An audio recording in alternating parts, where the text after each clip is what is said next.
Hello friends, today we're talking about your clutter. And we talk about decluttering a lot.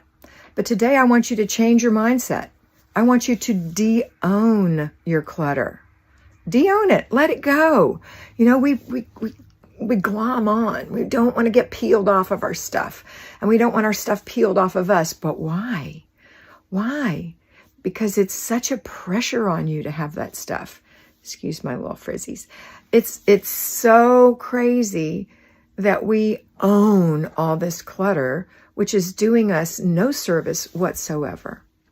It is not serving us in any kind of way. It's not something we cook with or wear or clean with or display. We don't love it. We don't wear it. We don't need it. We don't use it. De-own it. De-own it. So can you make that little change in your mind? You know, attitude is everything in life. And the attitude of de-owning is a great attitude. So let it go.